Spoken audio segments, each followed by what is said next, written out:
Everyone is very, very excited to revisit some of these episodes. And, with any podcast, everyone also wants to know any quote unquote tea that happened on these shows. I'm just curious, maybe what has come up during the recording so far that maybe even surprised you? Well, there's one thing we've talked about that isn't too much of a surprise, is that we did have Tate Donovan on already, who is full of stories and plenty of tea. Tea with Tate, we like to say. Tea with Tate. Yes. I also like to, and getting teased by Tate is actually a compliment. Yes, and there were some things that Tate has said, that have been kind of out there, and we talk about it. Right. Good. I'm glad you put the pressure on him. Yes, absolutely. By the way, I love that your shoulder keeps kind of blocking Brody's face. Oh, sorry. And mouth. I'm not looking at my own camera. It's pretty awesome. When this show started, it really blew up right away. I think, season 1 was massive. It was everywhere. Just what was it like for both of you at the time, kind of navigating that in public, that maybe, was the spotlight something you had to deal with? Was it something you were already used to? Just, what was that like? Gosh, I mean, for me, I was 21, so I was pretty young. Definitely it was a surreal moment to be on something that had such success and people were really liking and watching. And I think the first time, I can't remember the exact time, if someone actually recognized me from the show, but I know that kind of became this weird, surreal thing. But it was nice that we were all going through it together at the same time and having the same experience. I feel like that was super helpful. I think the kids obviously got so much attention, and rightfully so. I mean, Misha was doing Neutrogena and a lot of campaigns, and Ben and Adam and you too, you guys had so much attention thrown at you. I had a 3-year-old at home. So it was so publicity, or, sometimes it's work, the studio, Warner Brothers, is asking you to show up, and and they require that, and it's expected. And sometimes it would take me away from my kid, and it felt a little stressful to do that. But I can't imagine the amount of attention and the spotlight that was put on you guys at such a young age. It must have been a little bit, overwhelming. Well, I mean, Misha was 16 when we shot the pilot. So I can't imagine being that young and being thrown into the spotlight like that. But she handled it with such grace, and she was so beautiful. And I just can't imagine if I would have been 16, I would have been a mess. Yeah, no, it's a lot. It's a lot. And for both of you, I mean, your characters kind of started out on the periphery, or as side characters, friend characters. Supporting. Really, that's the word I'm looking for, supporting.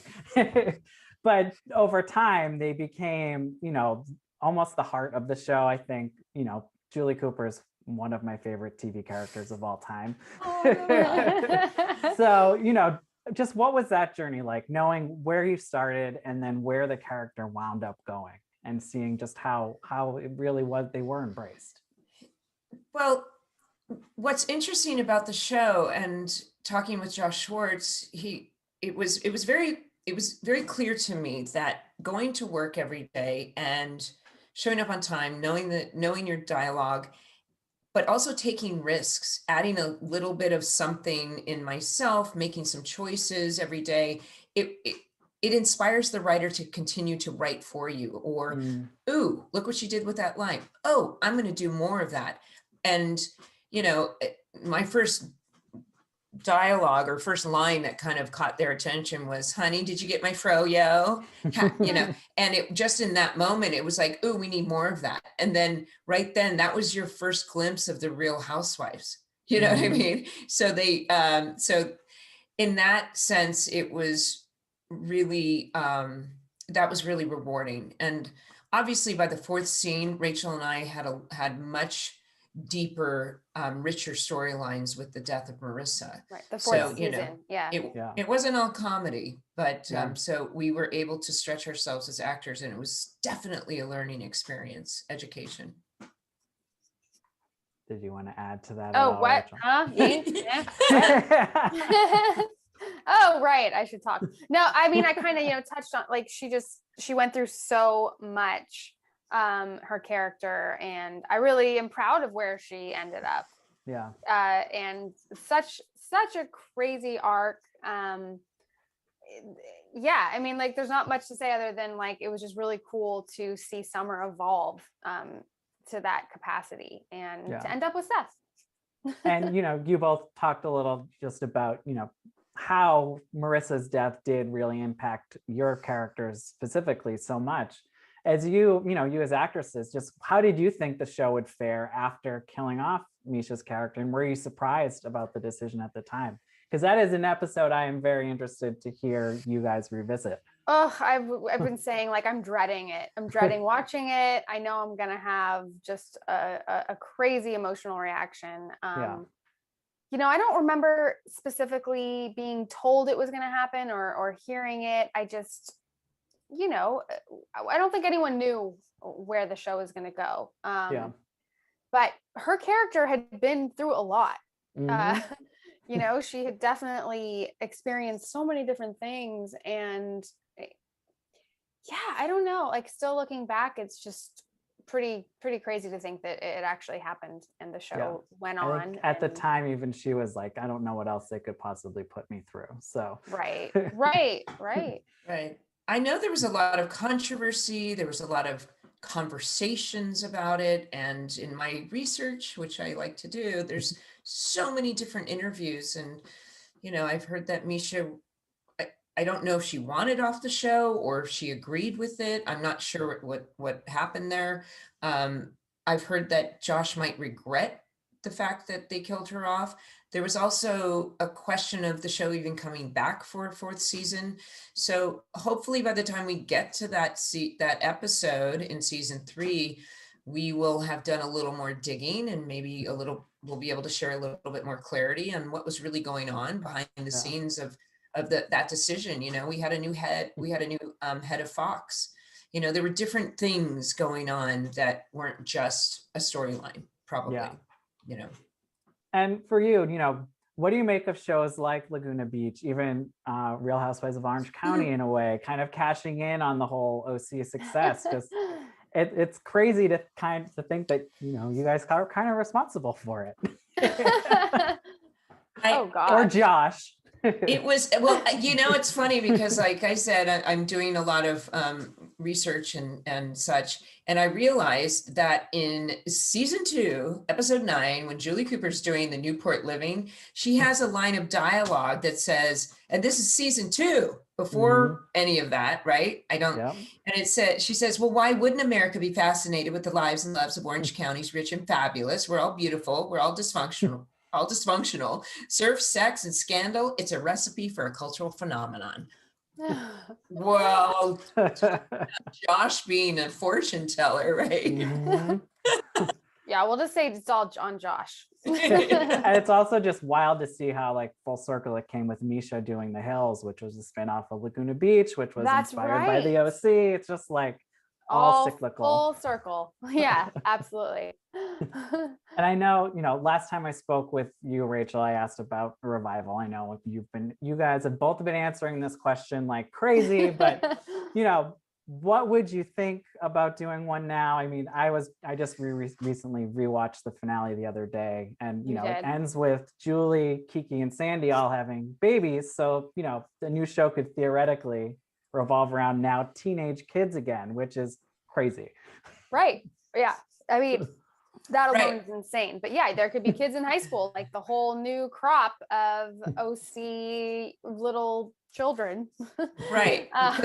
My son is Ryan's half brother. And if I married, well, I don't know, Julie didn't get married, but he would have been the stepson. I mean, there's a lot of ways you could go. Yeah. I mean, Summer and Seth could have had a baby right away, and that kid would be of age-ish. Right? Yes. Yeah. Right. Do a Math little, not my TV. Strong suit. You can do whatever you want. They're the same age, miraculously. Well, no, because that last scene is in the future. It's about 3 or 4 years in the future. There's a little jump. Right. And Sure. Julie gets her degree, so who knows what That's she's right. doing now too. Oh, we know what she's doing. It was paranormal studies. That's what the prop master wrote.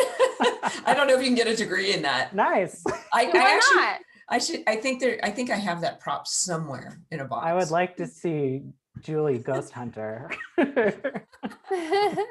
Oh, me too. I definitely want I that. think she, with Bullet's money, I think she invested in something called Google and created something called Instagram.